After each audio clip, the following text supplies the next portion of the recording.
من يهده الله فلا مضل له ومن يضلله فلا هادي له ونشهد أن لا إله إلا الله وحده لا شريك له ونشهد أن سيدنا وسندنا وحبيبنا وحبيب ربنا ومولانا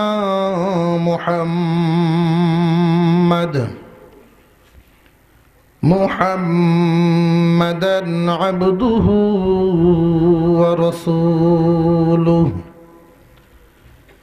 الذي أرسل إلى الناس كافة بشيرا ونذيرا وداعيا إلى الله بإذنه وسراجا منيرا أما بعد فأعوذ بالله من الشيطان الرجيم بسم الله الرحمن الرحيم والتين والزيتون وطور سينين وهذا البلد الأمين لقد خلقنا الإنسان في أحسن تقويم ثم رددناه أسفل سافلين إلا الذين آمنوا وعملوا الصالحات فلهم أجر غير ممنون فما يكذبك بعد بالدين أليس الله بأحكم الحاكمين صدق الله العظيم وقال رسول الله صلى الله عليه وسلم إن الله تعالى خلق آدم على صورته وصدق رسوله النبي الكريم ونحن على ذلك من الشاهدين والشاكرين والحمد لله رب العالمين اللهم صل على محمد وعلى آل محمد كما صليت على إبراهيم وعلى آل إبراهيم إنك حميد مجيد اللهم بارك على محمد وعلى آل محمد كما باركت على إبراهيم وعلى آل إبراهيم إنك حميد مجيد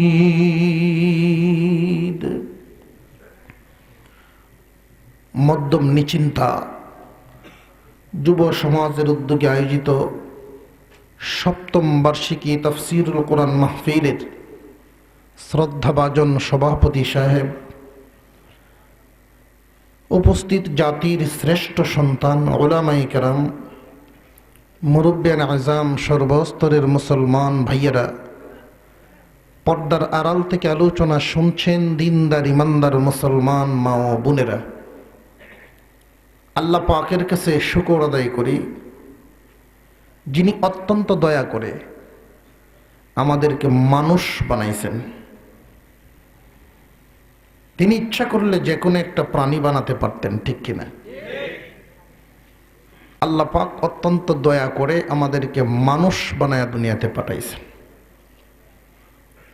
একটা মানুষের এত দাম, আল্লাহ এত পছন্দ করে বানাইছেন। এই পৃথিবীতে আমরা যা কিছু দেখি বা না দেখি, সমস্ত কিছু মাওলাই করিম বানিয়েছেন আল্লাহর হুকুমের মাধ্যমে, আর মানুষকে বানিয়েছেন মাওলার কুদরতি হাতে। আর জোরে কন্যা সুবহানাল্লাহ। এই সমস্ত কিছু বানাতে আল্লাহ সময় লাগিয়েছেন, সময় নিয়েছেন 6 দিন। আর একটা মানুষকে বানাতে আল্লাহ পাক সময় নিয়েছেন 9 মাস।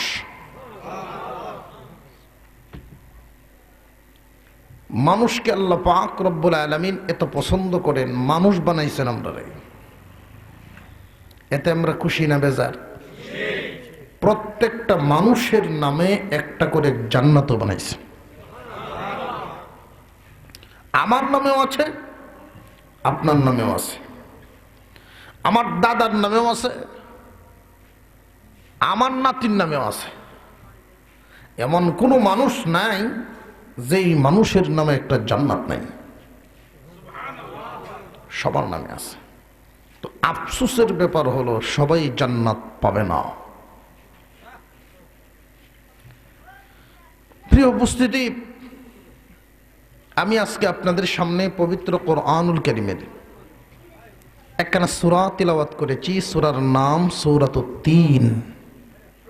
যেহেতু তাফসীরুল কোরআন মাহফিল, আসলে তাফসীর করার মতো যোগ্যতা তো আমাদের নেই। বর্তমান দুনিয়ায় কোরআনের কোনো মুফাসসির নেই। বর্তমান দুনিয়ায় কোরআনের কোনো মুফাসসির নেই। মুফাসসিরিনে কেরাম যারা ছিলেন তারা যা বলে গেছেন, লিখে গেছেন, ওইগুলোর থেকে আমরা নকল করে করে আপনাদেরকে কিছু শোনাই। কোরআনের মুফাসসিরদের মধ্যে প্রথম শ্রেণীর তো ছিলেন সাহাবায়ে কেরাম, তাবেঈন, মাযহাবের ইমামগণ। বর্তমান জামানায় কোনো মুফাসসির দুনিয়াতে নেই। এমনি লেখে আমাদের নামের পিছনে, নামের আগে দিলে মুফাসসিরে কোরআন অমুক তমুক, খামাখা লেখে। কিন্তু আসলে আমাদের এই যোগ্যতা নাই। সেই মুফাসসিরিনে কেরামগণ যা লিখে গেছেন, যা বলে গেছেন, ওখান থেকে কিছু আপনাদেরকে শোনাই। আমি যে সূরাখানা আজকে তিলাওয়াত করেছি, এই সূরার ভিতরে আল্লাহ পাক 2টা বিষয় আলোচনা করেছেন। 1 নাম্বার, মানুষ সৃষ্টির সেরা সুন্দর। 2 নাম্বার, এত সুন্দর করে বানানোর কারণ। 1 নাম্বার, মানুষ পৃথিবীর সেরা। আরো জোরে কোন? যেই টাইম হয়েছে ভাই, হয়তো আপনাদের এই এলাকার মাহফিল শেষ হয়ে যাওয়ার সময়টা। আমি যখন দাওয়াত রাখি, আজকে ওই আশরাফিয়া, ফুলগাজী আশরাফিয়ার মাহফিল, আশরাফিয়া মাদ্রাসার মুফতি হাবিবুর রহমান রহমতুল্লাহি আলাইহি এর প্রতি এই রেখে যাওয়া মাদ্রাসা। ওই মাদ্রাসার মাহফিলে আমার বয়ান করার কথা ছিল বাদ মাগরিব। ওইখানে যদি বাদ মাগরিব বয়ান করতাম, এইখানে কি যথা টাইমে আসতে পারতাম না? এই গত কয়েকদিনের মধ্যে মুফতি মিজান সাহেব হুজুর তারা বসে টাইম চেঞ্জ করে ফেলছেন। এশার নামাজের পরে আলোচনা করতে হবে, মাদ্রাসার জন্য কিছু চান্দা করতে হবে, মানুষকে একটা বিষয় বোঝাতে হবে, ওই টাইমেই থাকতে হবে। প্রয়োজনে আমরা নিশ্চিন্ত পূর্বরাদের সাথে আমরা কথা বলি। মুফতি মিজান সাহেব যদি আপনাদেরকে ফোন দেয়, আপনাদের সাথে কথা বলে, তাহলে আপনাদের তো কোনো আপত্তি করার কিছু থাকবে না। এরকম একজন ব্যক্তি যদি ফোন দেন, আমি বলছি হুজুর আগে আমি বুঝাইয়া দেখি। আমি বুঝাইলাম যে একজনকে পাঠাইয়া দিই, আপনারা চালাইয়া দেন। তো ওনারা বললেন না হুজুর আপনার আসতে হবে, দেরি হবে। দেরি যেহেতু হবে, এই জন্য মাঝখানের গ্যাপ তো পূরণ করতে হবে। দেরি হয়ে গেলে একজন আলোচক প্রয়োজন না? প্রয়োজন। মশওয়ারা করলাম, চিন্তা ভাবনা করলাম, করে ইউটিউবে ওনার নাম আছে দেখবেন, মাওলানা শামসুল ইসলাম জমেরি, হবিগঞ্জ, সিলেট। ইউটিউবে তুলপার ওনার বয়ান। আমি ওনাকে অনুরোধ করেছি, ওনার এক মাহফিল কেটে ওনাকে সাথে নিয়ে আসছি আপনাদের এই গ্যাপ পূরণের জন্য। এখন আপনারা ডরাইয়া কর্তৃপক্ষ আর ওনারে দিছে নেই না। কারণ যদি ওনাকে উঠান, হয়তো আপনারা মনে করবেন ওই আজকে খাম হয়ে গেছি, মনে হয় হুজুরা রাইতা না। তবে যিনি বয়ান করতেছেন ওনারটা লম্বা হয়ে যাইতে থাক, আর হুজুর বিশ্রাম করুক। এই কারণে হুজুর এখনো মাদ্রাসায় আছেন। আমি কিন্তু উনাকে আগে পাঠাইয়া দিছিলাম, উনি আলোচনা করতে থাকতেন, আমি পরে আসতাম। যাক, আপনাদের সামনে এই পর্যন্ত এসে পৌঁছে গেছি। হুজুরও আছেন, বরকতের জন্য আসছেন। কোনো আলেম ওলামা যখন কোনো এলাকায় আসেন, এই এলাকার জন্য এটা রহমত। এলাকার জন্য কি এটা? রহমত। আরেকটা কথা জেনে রাখবেন, আপনাদের এই এলাকার যে সমস্ত ওলামায়ে কেরাম আছেন, বেশি করে কদর করবেন, বেশি করে কদর করবেন। করলে কি লাভ হবে? এই জাতীয় বড় বড় আলেম ওলামা আল্লাহ পাক আরো দান করবেন। কেউ যদি আম খায়া আমের শুকর আদায় করে, আম জাতীয় নিয়ামত আল্লাহ দান করেন, আরো বাড়াইয়া দেন। কাঁঠাল খায়া যদি কাঁঠালের নিয়ামতের শুকর আদায় করে, এই কাঁঠাল জাতীয় নিয়ামত আল্লাহ আরো বাড়াইয়া দেন। একজন আলেম পায়া যদি শুকর আদায় করে, আলেমের তাজিম করে, বড় বড় আলেম ওলামা আল্লাহ পাক এদের মধ্যে আরো দান করবেন। কিন্তু কোনো আলেমের সাথে যদি বেয়াদবি হয়, কদরদানি না হয়, এই নিয়ামত এই জাতি থেকে আল্লাহ পাক চিনায় নিয়ে আসেন। প্রিয় উপস্থিতি, আপনাদের সামনে যে সূরা কানা তিলাওয়াত করলাম, সূরার আলোচ্য বিষয় দুইটা। এক নাম্বার, মানুষ সৃষ্টির সেরা সুন্দর। দুই নাম্বার, এত সুন্দর করে বানানোর কারণ। সূরাতুত তিন, এই সূরার মধ্যে আল্লাহ পাক ছোট ছোট 8খানা আয়াত ব্যবহার করেছেন। বুঝার সুবিধার্থে আমরা দুই ভাগে ভাগ করব। প্রথম ভাগে 4 আয়াত, দ্বিতীয় ভাগে 4 আয়াত। প্রথম 4 আয়াতে আমরা বুঝবো মানুষ সৃষ্টির সেরা সুন্দর কেমনে হইল। দ্বিতীয় 4 আয়াতে বুঝবো কেন এত সুন্দর করে আল্লাহ বানাইছেন। মুসলমান ইমানদার ভাইরা আমার, আমাদেরকে আল্লাহ পাক রব্বুল আলামিন অনেক নিয়ামত দান করেছেন, অনেক অনেক নিয়ামত দান করেছেন। যেই নিয়ামত অন্য কোনো উম্মতকে দান করেন নাই, শুধুমাত্র আমাদেরকে দান করেছেন। এর মধ্যে একটা নিয়ামত হলো কুরআনুল কারীম। মূসা আলাইহিস সালাম আল্লাহকে জিজ্ঞাসা করেছিলেন, আল্লাহ, আপনি তো আমার সাথে সরাসরি কথা বলেন, অন্য কোন নবীর সাথে বলেন না। এই নিয়ামত আপনি কি আরো কাউকে দিবেন নাকি শুধু আমাকেই দিয়েছেন, আরো কাউকে দিবেন নাকি? আল্লাহ রাব্বুল আলামিন বলেছিলেন, পয়গম্বর, এই নিয়ামত আরো কাউকে নয়, অনেকজনকে দিব। এবারে কারা?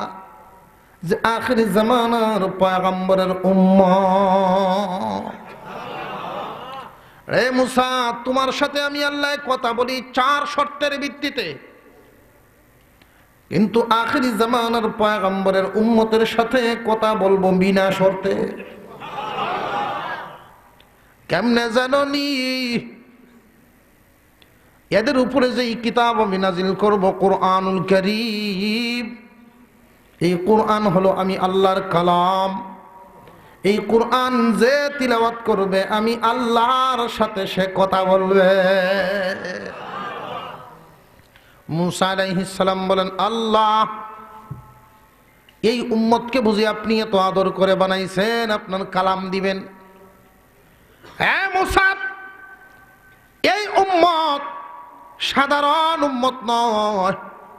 সমস্ত রুহুগুলো যখন একসাথে ছিল, আমি এই রুহুগুলোকে আলাদা আলাদা কিছু কিছু করে বাছাই করে করে আলাদা করে রাখছি এদেরকে কোরআন দেওয়ার জন্য।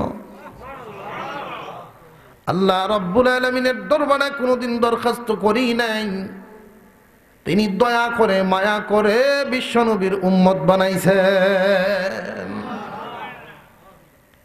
মুসলমান ইমানদার ভাইয়েরা আমার, আল্লাহ পাক রব্বুল আলামিন এই সূরার মধ্যে প্রথম 4 আয়াতে ঘোষণা দেন, ওয়াত্তিনি ওয়াজ্জাইতুনি ওয়া তুরি সিনিনা ওয়া হাযাল বালাদিল আমিন লাকাদ খালাকনাল ইনসানা ফি আহসানি তাকওয়িম। তিনের কসম, জৈতুনের কসম, তুরে সাইনা বালাদিল আমিনের কসম। দামি দামি 4 বস্তুর কসম খায় আল্লাহ পাক রব্বুল আলামিন ঘোষণা দিলেন। খুব ভালো করে বুঝেন, কসম খায়া যেই কথা বলা হয়, কথা কিন্তু ওজন বাড়ে। আমরাও তো সাধারণভাবে কথাবার্তা বলি, কারোর সাথে যদি কোনো কথা বলতে গিয়ে আগে কসম খাই, কসম খাওয়ার একটা উদ্দেশ্য আছে না নাই? আমরাও যদি কসম খাই, কসম খাওয়ার উদ্দেশ্য হলো এই কথাটাকে বুঝাইবার জন্য, বিশ্বাস করাইবার জন্যই আমরা কসম খেয়ে থাকি। একটা কথার ওজন বাড়াবার জন্য আমরা কসম খাই। যেই বস্তুর কসম খাই বস্তুটাও কিন্তু অনেক দামি হয়। কেউ কোনোদিন কম দামা বস্তুর কসম খায় না। লক্ষ্য করে দেখবেন, অনেক মানুষ কসম খায় যদি ব্যবসায়ী হয়, তার কাছে দামি বস্তু হলো ব্যবসা। ওই মানুষ একটা কথা বুঝাইতে গিয়া যদি কসম খায়, তাহলে ব্যবসার কসম খায়। অনেক মানুষ আছে সন্তানের কসম খায়, অনেক মানুষ আছে কোরআন লইয়া লয়। রজুরে কর। আবার এমন মানুষও আছে সুদের টাকা লইয়া ঝগড়া লাগে কয় মসজিদও যাই। রজুরে কর। এটাও করে। আমারে এক লোকে একদিন কয়, হুজুর বিশ্বাস করেন মরা মাটির উপরে দাঁড়াইছি। এগুলো কসম, এগুলো কসম বুঝা। আমি বললাম ইন্না লিল্লাহি, মাটি আবার মরল কোন দিন রে? একটা কথা বুঝাইবার জন্য আমরাও তো কসম খাই। আল্লাহ রাব্বুল আলামিন একটা কথা বলার জন্য দামি দামি 4টা বস্তুর কসম খাইছেন। কয়টা? আরো জোরে কান। ঘুম ঘুম বাবা আসতেছে মনে হইতেছে নাকি? কে কে ঘুমে একটু হাত তোলেন তো দেখি। আলহামদুলিল্লাহ, আমি খুব খুশি যে আপনাদের হুঁশ আছে। কারণ অনেক সময় ওয়াজের টাইম যখন পার হয়ে যায়, এরপরে যখন ওয়াজ শুরু হয়, জাহান্নামে কে কে যাবেন এই কথা জিগাইলে ওভার 7 জন তুলে লয় হাত। হুঁশ তো থাকে না এটাই। আপনাদের হুঁশ আছে? নারায়ে তাকবীর। আল্লাহ আজকের এই মাহফিলকে কবুল করুন, বলুন আমিন। কসম খাইছেন কয়টা বস্তুর? আর জোরে কান। 4টে বস্তুর কসম খায়া যেই কথাটা বলবেন, কথাটার ওজন কি কম না বেশি? কথাটা শুনবো পরে, কসমগুলো লক্ষ্য করি আগে। আল্লাহ যে কসম খাইলেন, দামি দামি 4টা বস্তুর কসম। কসম খাইতে গিয়া মহান মাওলা জমিনটাকে ধরেছেন। এই জমিনকে ধরেছেন কসম খাইতে গিয়া।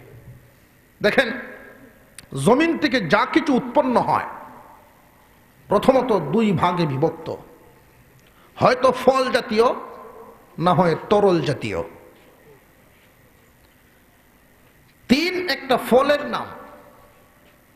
জৈতুনও একটা ফল, কিন্তু এটা তরল। তরল তৈরি করা যায়, তেল, তেল জাতীয়। এই জমিন থেকে যা কিছু উৎপন্ন হয়, একটা হইল ফল জাতীয়, আর একটা কি? মুসলমান ইমানদার ভাইয়েরা আমার, এই জমিন থেকে যা কিছু উৎপন্ন হয়, মহান মৌলাই করিম সব কিছুর নাম নেন নাই, 2টা বস্তুর নাম নিয়েছেন।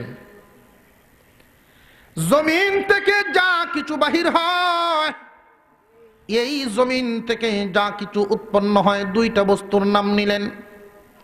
একটা নিলেন ফলের নাম, আর একটা নিলেন তরলের নাম। জমিন থেকে শুধু কি তিনই উৎপন্ন হয় না, আরো অনেক কিছু উৎপন্ন হয়, কিন্তু সবকিছুর নাম নেন নাই, শুধু তিনের নাম নিয়েছেন আর জাইতুনের নাম নিয়েছেন। আল্লাহ রাব্বুল আলামিন দুই বস্তুর নাম নিয়ে বুঝায় দিলেন, দুনিয়াবাসী, তোমাদের জগৎ সংসারের মধ্যে একটা নিয়ম আছে। যদি সংসারের যিনি মুরব্বী থাকেন, 10-20 জন মানুষের একটা সমাজ, 100 জনের একটা সমাজ, কেউ মূল্যায়ন করতে গিয়ে যদি একজনকেই মূল্যায়ন করেন, সমাজের যিনি মাতা, যিনি মুরব্বী, উনাকে যদি সম্মান দেয়, তাহলে সমাজের সব খুশি হয়ে যায় যে আমরার মাতা যিনি, উনারে সম্মান দেওয়া হয়েছে, আমরা পাইছি। ঠিক না বেটি? জমিন থেকে যা কিছু উৎপন্ন হয়, মহান মৌলাই করিম সব কিছুর নাম নেন নাই, কিন্তু ফলের মধ্যে একটা ফলের নাম নিলেন, তরলের মধ্যে একটা তরলের নাম নিলেন।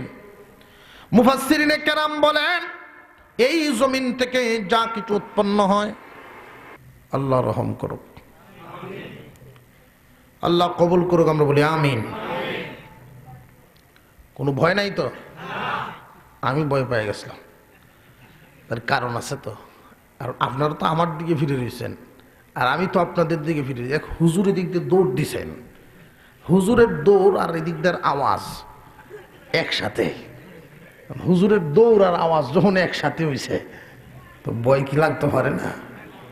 এরপরে কিছুক্ষণ আগে আমি মোবাইল দিয়ে দিছি চার্জ করার লাগি, ভয় তো আরো লাগতে পারে যে কোন ফেস লাগছে, আমার মোবাইলও শেষ, কারেন্টও শেষ, ওয়াজও শেষ, কোন ফেস লাগে আল্লাহ জানে। ভয় তো লাগতেই পারে। আল্লাহ হেফাজত করুক, বলুন আমিন। মাশাআল্লাহ। এই জমিন থেকে যা কিছু উৎপন্ন হয়, কয়টা বস্তুর নাম নিলেন? 1 নম্বরে নিলেন তিনের নাম, 2 নম্বরে জাইতুন। 3 এবং জাইতুনের নাম নিয়ে আল্লাহ বুঝায় দিলেন, জমিন থেকে যা কিছু উৎপন্ন হয় সব কিছুর নামই নেওয়া হয়ে গেছে। মুফাসসিরিনে কেরাম বলেন, যত তরল পৃথিবীতে আছে, শ্রেষ্ঠ তরলের নাম হলো জাইতুন। যত ফল পৃথিবীতে আছে, শ্রেষ্ঠ ফলের নাম হলো তিন। 1 নম্বরে তিনের কসম, 2 নম্বরে জাইতুনের কসম। 3 এবং জাইতুন শ্রেষ্ঠ, দুইটার কসম খায়া সব কসম খাওয়া হয়ে যায়। এবার আসেন সম্মানের দিক আমরা একটু লক্ষ্য করি। সম্মানের দিক যদি লক্ষ্য করি, দুনিয়ার যত জায়গা আছে, সমস্ত জায়গার সম্মান কি সমান না বেশ কম আছে? আরো জোরে কন। মসজিদের বাহিরের জায়গার দাম বেশি না ভিতরের জায়গার দাম বেশি? বাথরুমের ভিতরের জায়গার দাম বেশি না বাহিরেরটার দাম বেশি? যে কারণে বাথরুমের ভিতরে ঢোকার সময় কোন পাও? আরো জোরে। বাহির হওয়ার সময় কোন পা? মনে থাকেনি এগুলো? মনে থাকেনি? ঠেলার ছোলা ঠিক নাই, ঘরে উস থাকে না। অনেক মানুষ আবার মনে করে, হুজুর এটা কি শুরু করছেন আজকের ওয়াজ? বাথরুমের বাহিরের জায়গার দাম কেমনে বেশি হবে? আমার তো বাথরুমের ভিতরের জায়গার দাম বেশি। অনেক মানুষের বাথরুম এমন আছে 5 লাখ খরচ করে করছে বেটায়। হুজুর আগের দিনের বাথরুম হইলে মানতাম, কিন্তু এখন মানি না। আগের দিনের বাথরুম আসিল না, বাঁশ দেবেন তো, ওইগুলো হইলে মানতাম, কিন্তু এখন তো মানি না। যতই কিছু করেন, হাই কমাট লাগান, নর্মাল কমাট লাগান, প্রয়োজনে ইয়াসি লাগাইলেন, এর পরেও বাথরুমে এই বাম্পা দিয়েই ঢুকতে হবে। আরো জোরে কন। শরীয়ত সরকার, বয়াতি শরীয়ত সরকার গানের পক্ষে কথা বলতে গিয়ে আলেমুল আমাদেরকে অশালীন ভাষায়, অকথ্য ভাষায় গালিগালাজ করেছে। সে বলে গান নাকি হালাল, কোরআন হাদিস বিরোধী কথাবার্তা বলছে, আলেম বিদ্বেষী কথাবার্তা বলছে। এটার বিরুদ্ধে আবার টকশুতে আইসা কুদ্দুস বয়াতি সাহেবকে জিজ্ঞাসা করা হয়েছে, এতে আপনার অভিমত কি? উনি শুধু এটাই বলছেন, আসলে দেখেন মঞ্চ যখন উঠি আমরা মাথাও তা ঠিকঠাক থাকে না, কোন সময় কি আইয়ে মুখে দেয় উস থাকে না। আলেম ওলামাদের বিরুদ্ধে, কোরআন হাদিসের বিরুদ্ধে কেন বলতে যাব? কথাটা ভালো বলছে না? উনি গান গাইবেন, এটা ওনার ব্যক্তিগত ব্যাপার, তবে গান যে হারাম এটা মাইনে তারপরে গাইতে হবে, নইলে মুসলমানই থাকবে না। গুনাহকে গুনাহ মনে করে করতে হবে। যাক, এই জমিন থেকে যা কিছু উৎপন্ন হয়, দুইটা বস্তুর কসম খাইছেন। এখন সম্মানের দিক থেকে জায়গার দাম কম বেশি আছে না নাই? মুসলমান ইমানদার ভাইয়েরা আমার, এই পৃথিবীর জমিনে মসজিদের বাহিরের জায়গার দাম বেশি না ভিতরের জায়গার দাম বেশি? আমরা তো আজকে নিজের আমল পরিবর্তন করার কোনো চেষ্টা ফিকির করি না। বাথরুমে ঢুকার সময় অনেক সময় মানুষের ভুল হয়ে যায়, ডান পা ঢুকে যায়। এই ডান পা যদি ভুল ক্রমে ঢুকিয়া যায়, অথবা মসজিদে ঢুকার সময় যদি ভুলে বাম পা ঢুকিয়া যায়, স্মরণ হওয়ার সাথে সাথেই আবার বেরিয়ে আসবেন, পুনরায় আবার ডান পা দিয়া মসজিদে ঢুকবেন, বাম পা দিয়া বাথরুমে ঢুকবেন, ভুল শুধরায় নিবেন। এইভাবে কোনো একটা ভুল যদি নিজের উদ্যোগে শুধরাইতে চেষ্টা করি, কোনো একদিন আল্লাহ আমাকে হেদায়েত দিয়ে দিবেন। আমি একজন মুরব্বী মানুষকে নিজের চোখে দেখেছিলাম। উনি দাওয়াতে তাবলীগের সাথে মেহনত করতেন। উনি বাথরুমে যান, এক হাতে ডিলা আছে আর এক হাতে বদনা। বাথরুমে ঢুকার সময় তো বাম পা দেওয়া লাগে, উনি ভুল ক্রমে ডান পা দিয়ে দিছেন। আল্লাহর বান্দা সাথে সাথেই পিছায় আসছেন, বদনা ডিলা মাটিতে রাইখা নিজেকে শাস্তি দেওয়া শুরু করলেন। কেন এত বড় ভুল হলো? জীবনে আর কোনোদিন যেন এই ভুল না হয়, শাস্তি দিলেন। নিজের হাতে নিজের কানে ধরলেন। এই বুড়া মানুষ কানে ধরে উঠা বসা শুরু করলেন, 20 বার উঠা বসা করছেন। কয়দিন একটা আমল পরিবর্তনের চেষ্টা আমরা করি। এই জমিনের দাম কম বেশি অনেক আছে না নাই? এই পৃথিবীর জমিনে যত জায়গা আছে, দাম বেশি কম বেশির দিক দিয়া যদি সিরিয়াল দেওয়া হয়, তামাম পৃথিবীর 1 নম্বর সম্মানী জায়গার নাম হলো বালাদিল আমিন, মক্কা নগরী। 2 নম্বর সিরিয়ালে সম্মানী জায়গার নাম হলো তুর পাহাড়। মহান আল্লাহ এই জমিনটাকে ধরলেন, কসম কাইতে গিয়া আমরা রে মানুষ বানাইছেন আল্লাহ। আমাদের ব্যাপারে মহান মাওলায়ে কারীম একটা কথা বলছেন এই সূরার ভিতরে। কথাটা বলার আগে তিনি চারটা বস্তুর কসম খেয়েছেন। কসম খাইতে গিয়া জমিনটাকেই তিনি ধরেছেন। উৎপন্ন 2টা বস্তুর কসম খেয়েছেন, একটা হলো ফল আর একটা হলো তরল। 3-এর কসম, জৈতুনের কসম, সম্মানী 2টা জায়গার কসম, তুরে সাইনা, বালাদিল আমিনের কসম। চারটা কসম কায়া যেই কথাটা বলবেন, কথার ওজন কি কম না অনেক বেশি? কথাগুলি বলছেন কে? আরো জোরে বলেন কে? আমার আল্লাহ কথা বলেন, আমার আল্লাহর কথা। এরপরে আবার কসম কায়া কায়া বলছেন, কথাটার ওজন কত বেশি? আল্লাহ রাব্বুল আলামিন বলেন, লাকাদ খালাকনাল ইনসানা ফি আহসানি তাকওয়িম। নিশ্চয়ই মানুষকে আমি সৃষ্টির সেরা সুন্দর করে বানাইলাম। আল্লাহ পাক রব্বুল আলামিন যে কথাটা বললেন, কথাটার ওজন আছে না নাই? আমার আল্লাহ ঘোষণা দিলেন, মানুষকে আমি সৃষ্টির সেরা সুন্দর করে বানাইলাম। আমরা আল্লাহ বানাইছেন কি দিয়া? আরো জোরে কোন? এই মাটির চাইতে সুন্দর বস্তু আরো দুনিয়াতে আছে না নাই? মাটি সুন্দর না স্বর্ণ সুন্দর? আওয়াজে বোঝা গেল সন্দেহ আছে কেউ কেউ। মনে করেন ছেলের বিয়েতে 10 ভরি নেওয়ার কথা স্বর্ণ, এখন স্বর্ণ 10 ভরি না নিয়ে যদি 500 ভরি মাটির অলংকার বানাই, লইবনি কেউ? স্বর্ণ মাটির চাইতে দাম বেশি, সুন্দর বেশি। এরপরেও আল্লাহ বলেন, স্বর্ণ না, তুমি মাটির মানুষ সুন্দর। আরো জোরে কর। কিন্তু আমার তো বুঝে আসে না, আপনারও তো বুঝে আসবে না। আমরা রাখলে তো ধরে না মাটির মানুষ কেমনে সুন্দর হয়। আমাদের পেটের ভিতর আছে না নাই? এই মাটিরও তো পেটের ভিতর আছে, জমিনের পেটের ভিতর আছে। পেটের ভিতরে তেলের কণি, গ্যাসের কণি, স্বর্ণের কণি, হীরার কণি আছে না নাই? আর আমার পেটের ভিতরে কিসের কণি? কথা বুঝে আসতেছে? ময়লার খনি। তাহলে এই জমিনের দাম বেশি, আমার দাম বেশি হইল না জমিনের দাম বেশি? কথাটা বুঝে আসতেছে আপনাদের? এই দিক দিয়েও তো হিসাবে মিলে না। কেমনে আমি সুন্দর? আমার পেটের ভিতর ভালো না জমিনের পেটের ভিতর ভালো? এবার আসেন উপরের দিকে তাকাই। আমরার উপরের দিকের অবস্থা হলো যদি একটু ঘেমে যায় দুর্গন্ধ তৈরি হয়। নিজের বিবির কাছে বসলেও বিবিও ঠেলা দেয়, কয় বাথরুমও যাও, ফ্রেশ হয়ে যাও। ঠিক না বে ঠিক? কিন্তু এই আসমান, আমাদের মাথার উপরে আসমান আছে না নাই? কয়টা? জোরে কোন, জোরে কোন। 7টা আসমান আমাদের মাথার উপরে। 7টা আসমান আল্লাহ পাক রব্বুল আলামিন বানাইছেন।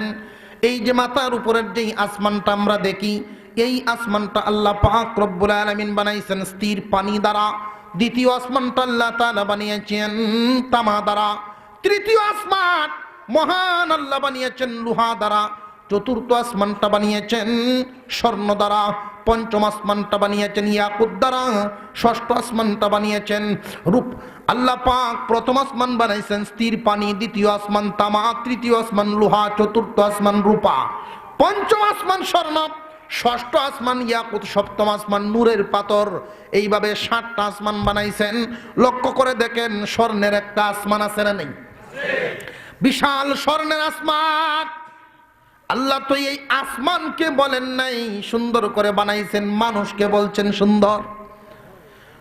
এই স্বর্ণের আসমান বানাইতে কয় বড়ি লাগছে? আল্লাহু আকবার বলেন না। স্বর্ণের আসমান বানাইতে কি পরিমাণ স্বর্ণ লাগছে আমরা তো বলা সম্ভব না। একজন ফকির মহিলা আর একজন মহিলার সাথে, এক ফকির আর এক ফকিরের সাথে গপ করে। যমুনার ব্রিজ তখন হয়ে গেছে, এত বড় ব্রিজ মনে হয় কয়েক লাখ লাগছে। আমরা তো এই অনুমানের ক্ষেত্রে আমরাও ফকির, আমরা তো ধারণাই করতে পারবো না কি পরিমাণ স্বর্ণ লাগছে। বলেন না আল্লাহু আকবার। আমাদের মাথার উপরে চাঁদ আছে না নাই? সূর্য আছে না নাই? এই চাঁদ সূর্যের আলো আছে না নাই? আমাদের আলো বেশি সুন্দর না চাঁদের আলো বেশি সুন্দর? একটা চাঁদ আসমানে উদয় হয়ে তাম দুনিয়াকে আলোকিত করে ফেলে। কিন্তু আমরা মানুষ যতই সুন্দর হোক, যেমন ডোনাল্ড ট্রাম্প সুন্দর না, এরকম 10 জন ট্রাম্প যদি দরিয়া আইন একটা রুমের ভিতরে ভরি, এই রুমটা কি আলোকিত হবে নাকি? এটা তো অন্ধকারেই থাকবে। এর পরেও আল্লাহ বলেন মাটির মানুষ তুমি হইলা সুন্দর। খলিফা মনসুরের দরবারে এক লোক থাকেন, স্বামী স্ত্রীতে খুব মহব্বত, সাংঘাতিক মহব্বত স্বামী আর স্ত্রী। তো একদিন, আপনাদের অসুবিধা হইতেছে কোনো? একদিন চাঁদনি রাত, আকাশ ভর্তি তারকা, স্বামী স্ত্রী দুইজন উঠানের মধ্যে বসছেন, জায়নামাজ বিছায়া গল্প করতেছেন। তো এক সময় গল্প করতে করতে উনি বলে ফেলছেন যে আমার দেখা যত নারী আছে সবচাইতে তুমি সুন্দর, শ্রেষ্ঠ সুন্দর নারী তুমি। নিজের বিবিকে বলতেছেন। আর আল্লাহওয়ালা যারা, ভালো মানুষ যারা, তাদের চোখে নিজের বিবি সবচেয়ে সুন্দর। ঠিকঠাক আওয়াজ বাইর হয় না? বাইর হইব কেমনে? ভিতর তো বলা না। আর যে সমস্ত লোকের নিজের বিবির সুন্দর কম লাগে, ফরেল্লারে বেশি লাগে, বুঝবেন রোগ আছে। এই যে শীত গেল, প্রচন্ড শীত গেছে না? কেমন শীত, ওরি বাবা রে বাবা।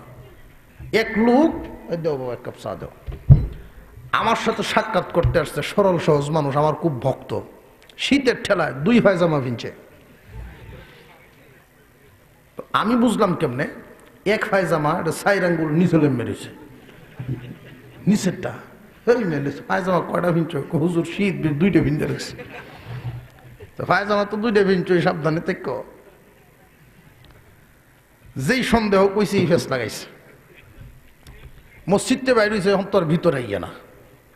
সাথীরা ডাকে, আস না, কয় না, ফেস লাগাই দিছি। কিরকম ফেস? যে সারা বছর যে এক পায়জামা ভিনতে বাঁশ, এই দিন যে 2টা ভিনছে তো খবর নাই। সব কানাত গেছে, এই নিয়ে একটাই কুলছে।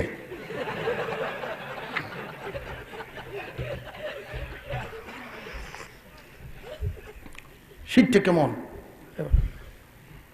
এমন শীতের মধ্যে যদি কেউ কয় যে ফ্যান চারো, এ কি সুস্থ না অসুস্থ?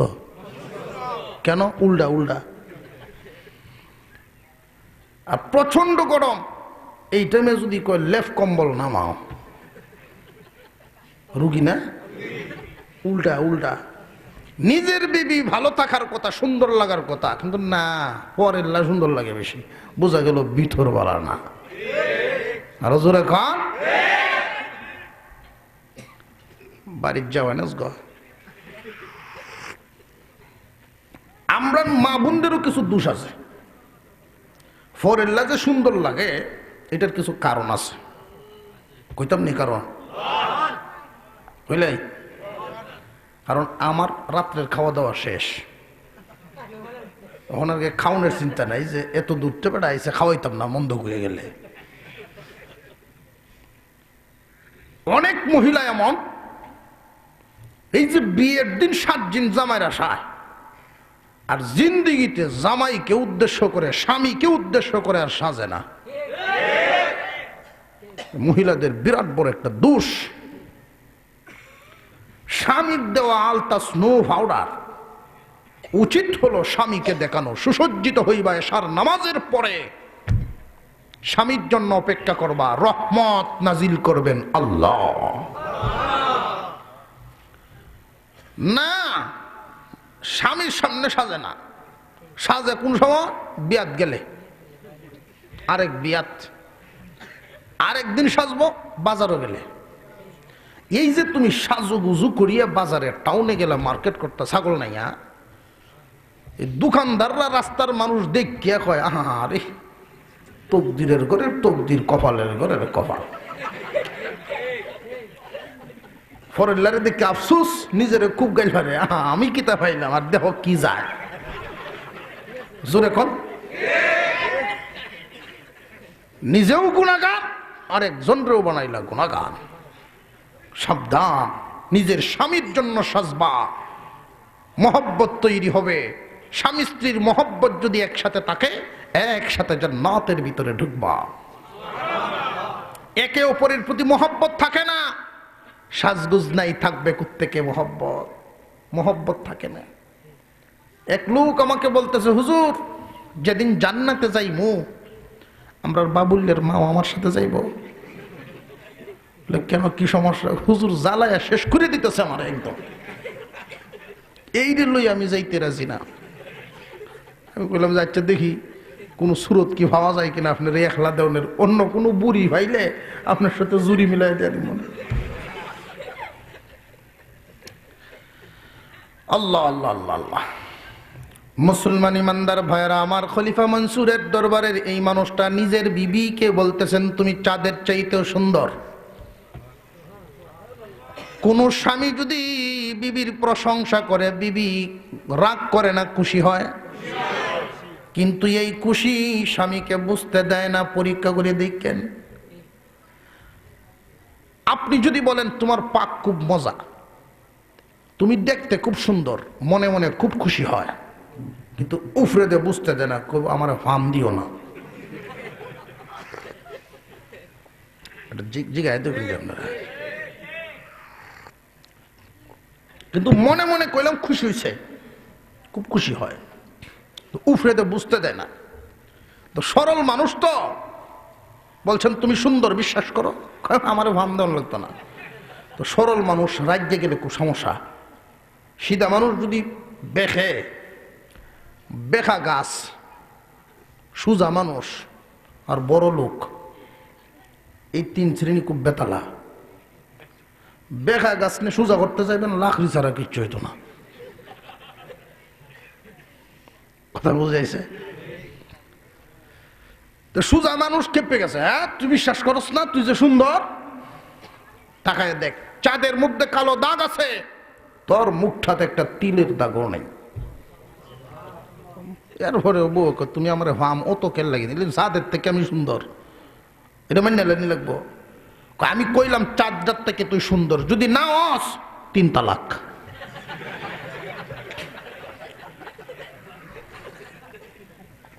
ভাই খার আমলের কথা এটা, খলিফা মনসুরের আমল, ইমামে আজম আবু হানিফা রহমতুল্লাহ আলাইহির যুগের কথা।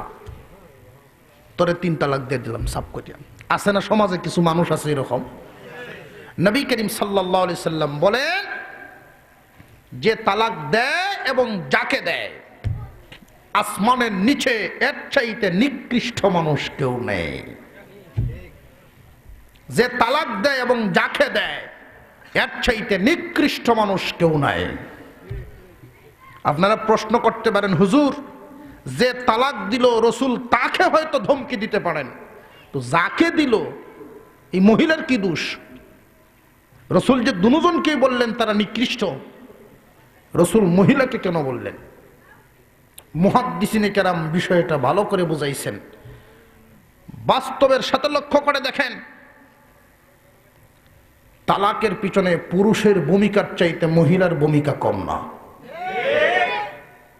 একজন পুরুষ যখন নারীর সাথে ঝগড়া লাগে, রসুল বলছেন একজন ঠান্ডা হয়ে যাও, 2 জন গরম হইও না।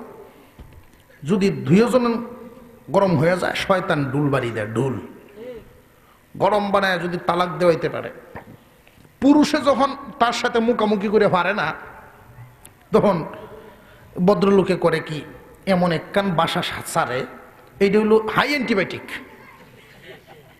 যাই তোরে কিন্তু সারিয়ে দিলাম কিন্তু তালাক দিয়া দিমু। এই যে তালাক দিয়া দিমু শব্দটা, এটা হলো হাই অ্যান্টিবায়োটিক। এর পরেও কি সে থামে কিনা দেখি, ঠিক না? থামানোর জন্য তো মহিলা, এই ভদ্র মহিলার পরে কি কয়, যেই মাত্র বলছে তোরে কিন্তু তালাক দিয়ে দিমু, ভদ্র মহিলার উচিত ছিল থেমে যাওয়া। তো উনি না থামিয়া শ্বশুরের নাম লয়, তুই যদি ও মুখের ঘরে রস, ও উনি ছাড়বে, ঠিক না বেটি? আছে না নাই? কিরকম বেটা উনি স্যার, বেটার মাথা হয়ে যায় গরম। সারা জীবন বিদেশ খাটাইলাম কষ্ট করিয়া, এত পরিশ্রম করে পয়সা কামাইলাম, এরপরে তোরে সাইজ করতে পারলাম না, যা দিলাম সাইডে পরিষ্কার করে। তো বহু মানুষ সাইড দিয়ে আবার আফসোসের ব্যাপার হইল, দামা সাফা দিয়া লইয়া সংসার করে,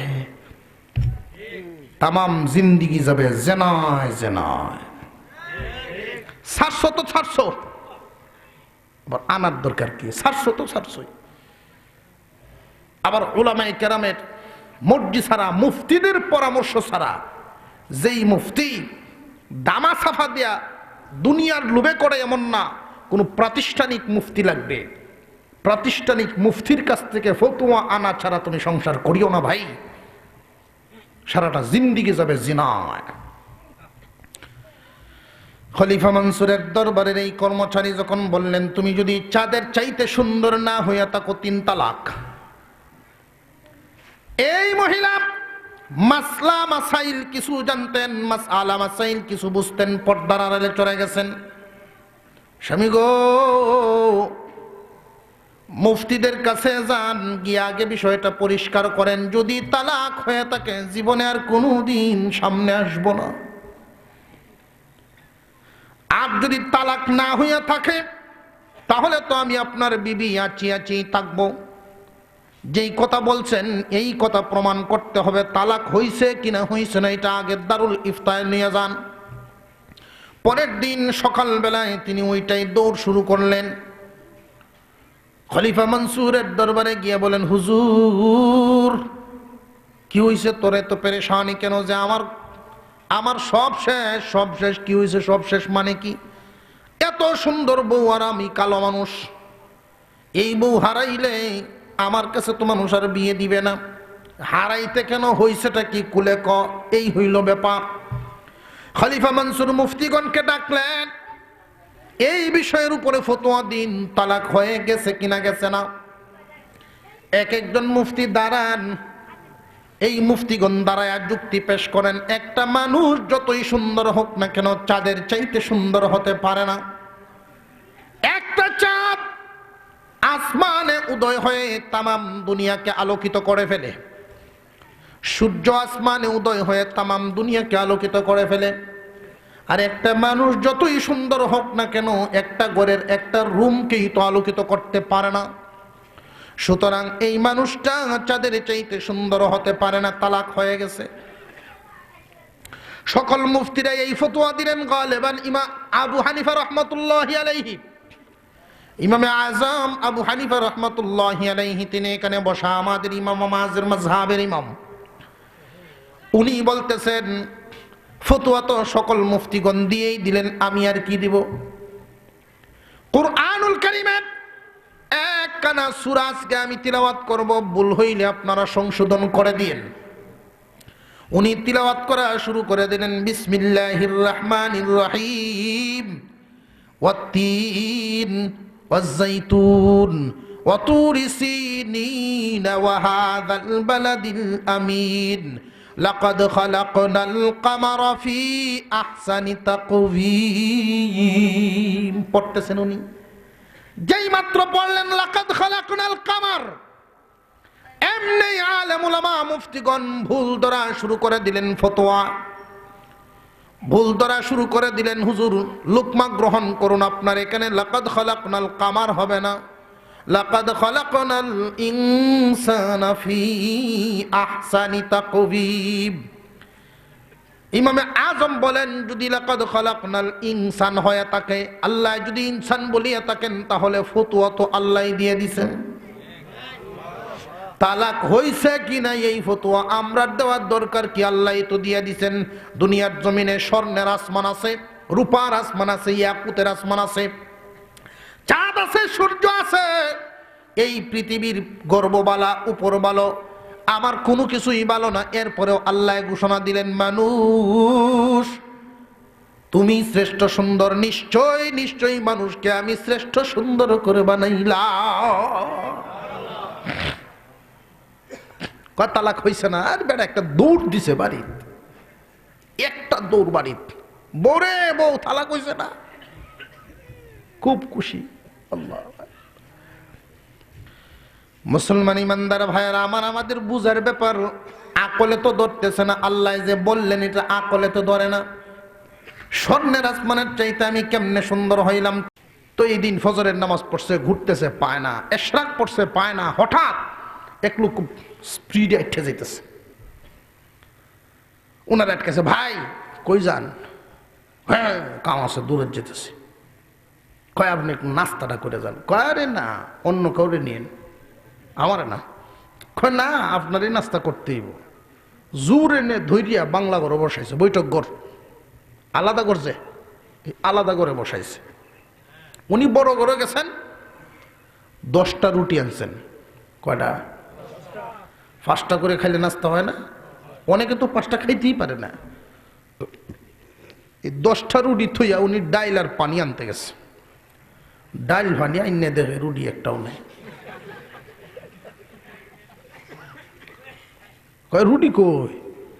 কয় ডাইল আর পানি আনতে দেরি হইতাছে তো, খাইয়া লাইছি সব। অসুবিধা নেই, ঘর আরো অনেক হইতেছে, ডাইল তাও আমি আরো রুটি গিয়ে আনতেছি। উনি আরো 10টা রুটি আনছেন, আইনে দেখেন ডাইল নেই। চায়ের গুড়ান দিল, 10টা করে রুটি আনলে 4টে গুড়ান দিছে। রুটি ডাইলে একখানো হয় না, মালিক বইতে পারে না। 4-10 40 রুটি খাইলো, রুটি আর ডাইল একখান হইল না। কিরম খাওয়া এটা বুঝগাই? রুটি আনলে ডাইল নাই, ডাইল আনলে রুটি নাই। আবার বাসাত গেছে, কি গো রুটি?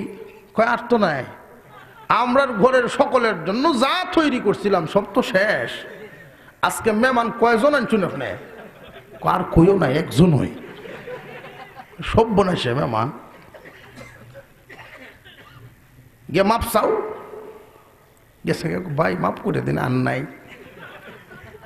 খুব রাগ হচ্ছে, হ্যাঁ আমি আগেই না করছিলাম, আমার আনতা তুমি জুড়ে আনছ।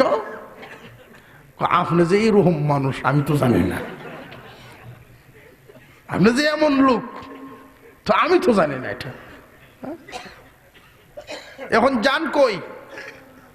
আমি যাইতেছি, একজন ভালো হেকিম আছে, ওনার কাছ থেকে কবিরাজির ওষুধ খুব ভালো দেয়, খাইলে পেট পরিষ্কার হয়, রুচি খুব ভালো হয়। সব বনাস যে বেটা 40টা রুটি খাইলো ডাইল ছাড়া, রুটি ডাইল কেন হইলো না, এবার পেট পরিষ্কার করে আর রুচি বাড়াইতে যাইতেছে। ভাই দেখেন, আপনার পেট আপনি বলবেন, এটা আপনি বুঝবেন, আমার অসুবিধা নেই। আমার একটা অনুরোধ, আপনার রুচি বাড়াইয়া এই রাস্তা দেওয়ার জীবনে নিয়ে যায়, এই পথে দেওয়ার আইসেন না। জিকির করি লা ইলাহা ইল্লাল্লাহ, লা ইলাহা লা ইলাহা ইল্লাল্লাহ, লা ইলাহা হাসবি রব্বি জাল্লাল্লাহ, মা ফি কলবি গায়রুল্লাহ, লা ইলাহা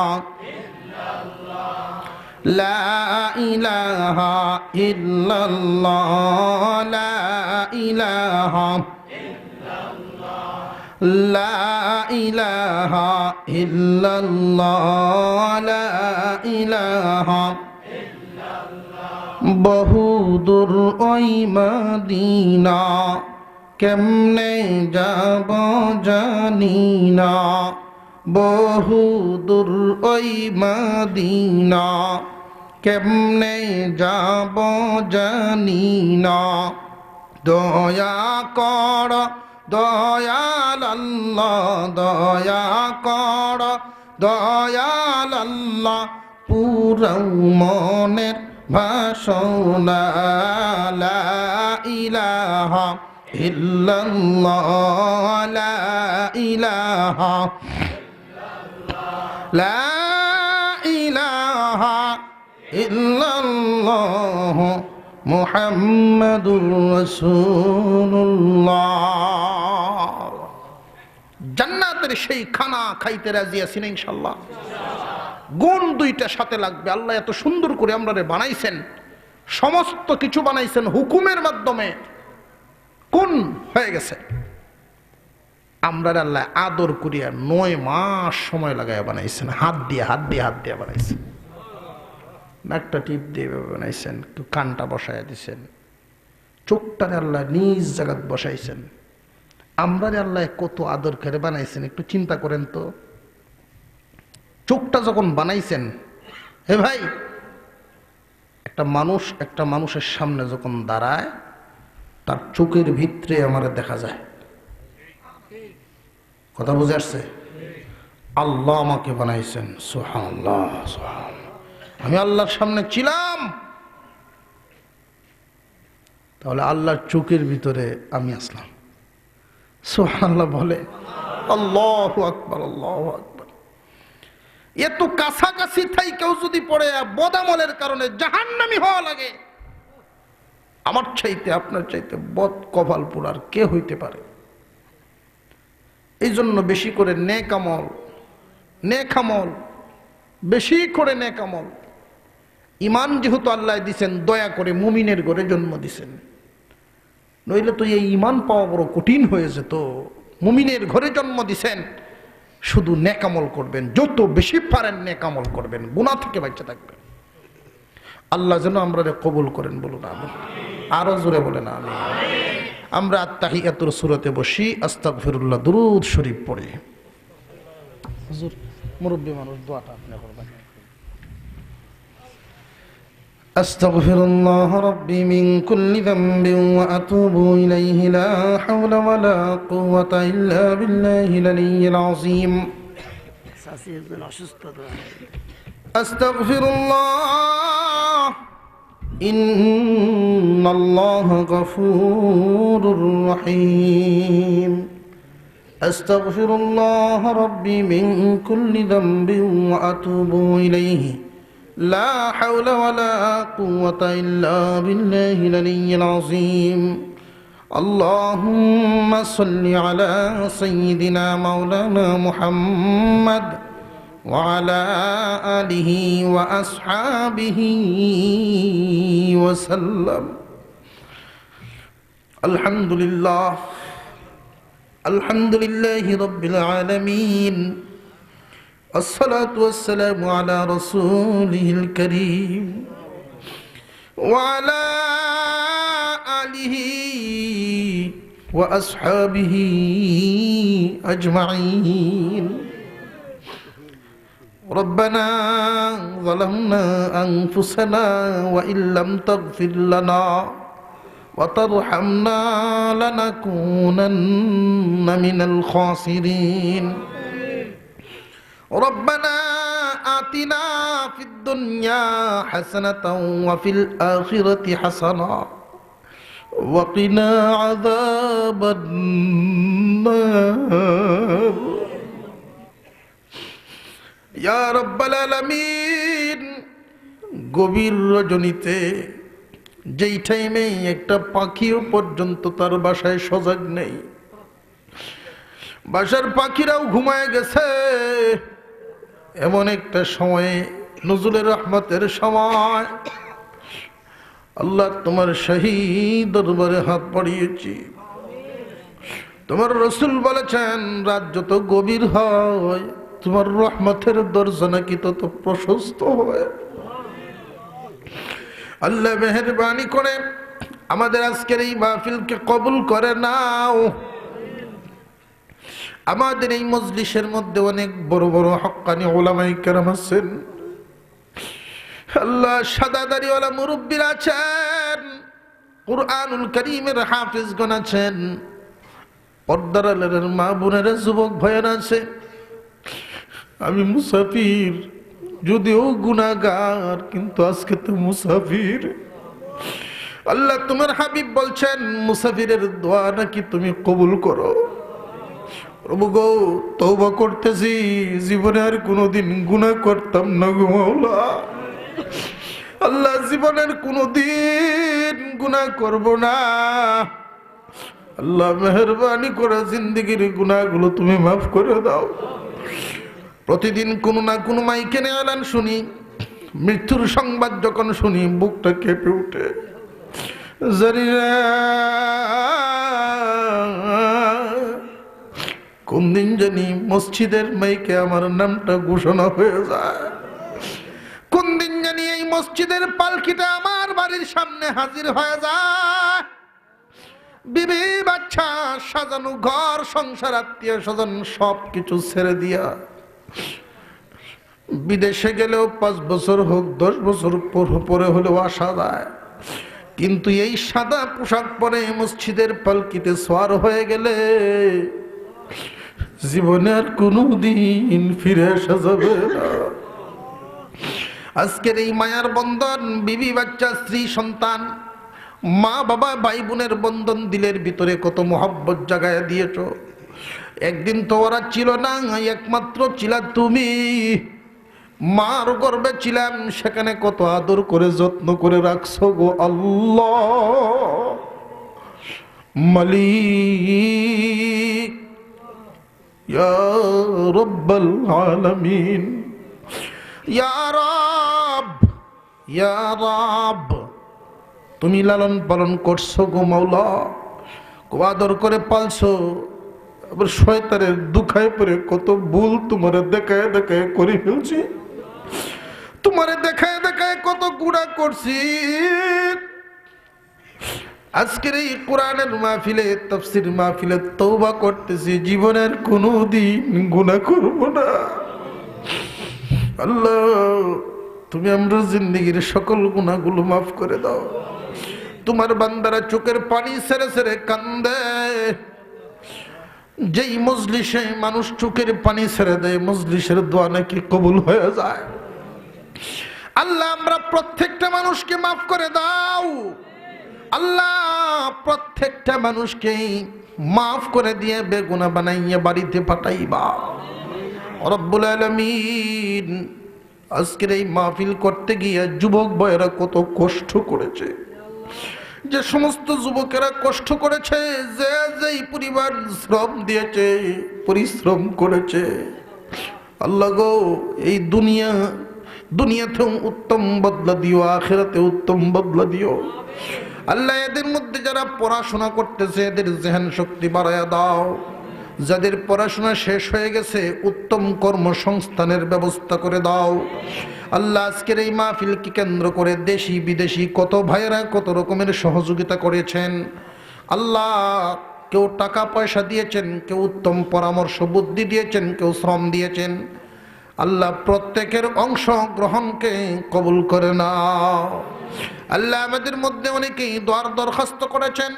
একজন তার চাচির জন্য দোয়া চেয়েছেন, তিনি অসুস্থ। আল্লাহ তারে তুমি সুস্থতা দান করে দাও। আমাদের মধ্যে যারা আল্লাহ হাজার আক্তার, রিনা আক্তার দুইজনেই দোয়া চেয়েছেন, আল্লাহ তাদেরকে তুমি সুস্থ করে দাও, তাদেরকে তুমি মাফ করে দাও। আয় আল্লাহ তোমার দরবারে দরখাস্ত করতেছে, আমাদের মধ্যে যারা বেমারি, যারা রোগী তুমি সুস্থ করে দাও। আমাদের মধ্যে যারা ঋণী ঋণ মুক্ত করে দাও, যারা অভাবী অভাব দূর করে দাও। আল্লাহ সারা দিনের ভিতরে কত মানুষের দোয়া চায়। হে তোমার রসুলের পোশাক পরাইছো আমরা রে, মানুষ মোহাম্মত করে করে আইসা মুসাফা করে দোয়া চায়। মানুষ মনে করে হুজুরের কাছে দোয়া চাইলে তো গুনাহ মাফ হবে, হুজুরের কাছে দোয়া চাইলে রোগ মুক্তি হবে। আল্লাহ মানুষ যেইভাবে ধারণা নিয়ে আসে আল্লাহ প্রত্যেকটা মানুষের মনের আশাগুলো পূরণ করে দিও। আল্লাহ আমার তো কোনো গুণ নাই, তোমার রসুলের পোশাক তো তুমি আমারে পরাইয়া দিছো গো আল্লাহ। এই খাতিরে তুমি আমরা দোয়া কবুল করে নাও, মানুষের চাহিদা পূরণ করে দিও। আল্লাহ প্রতিদিন কোনো না কোনো জায়গায় সফর করাইতেছ, সর্বপ্রকার বালা মুসিবত থেকে আমরা বাঁচাই রেখো আল্লাহ। আল্লাহ অ্যাক্সিডেন্টের মরণ দিও না, দুর্ঘটনায় ফেলায় রেখো না। চলতে ফিরতে সুস্থতার সাথে দুনিয়াতে চালায় ফিরায়া, কালিমা পড়াইতে পড়াইতে দুনিয়া থেকে ঈমানের সাথে আমরা বিদায় দিও। আল্লাহ তুমি আমাদের সন্তানদেরকে মানুষের মতো মানুষ বানায়া দাও। আমরা আব্বা আম্মারে মাফ করে দাও, আব্বা আম্মার কবরটারে জান্নাতের টুকরা বানায়া দাও। আমরা যে সমস্ত সন্তান দিয়েছ ওই সন্তানাদিদেরকে তুমি মানুষ বানায়া দিও আল্লাহ। পরিবার পরিজনকে দিনদার ফরহেজগার বানায়া দাও। আল্লাহ সন্তান যদি খারাপ হয় এর চাইতে মা বাবার জন্য বড় দুঃসংবাদ আর কিছুই নাই। তোমার কাছে দরখাস্ত করি আমরা আব্বা আম্মার জিন্দেগির গুনাহগুলো মাফ করে দাও, সন্তানদেরকে মানুষ বানায়া দাও। সুবহান রাব্বিকা রাব্বিল ইজ্জাতি আম্মা ইয়াসিফুন ওয়া সালামুন আলাল মুরসালিন ওয়ালহামদুলিল্লাহি রাব্বিল আলামিন। আমিন বিরহমাতিকা ইয়া আরহামার রাহিমিন।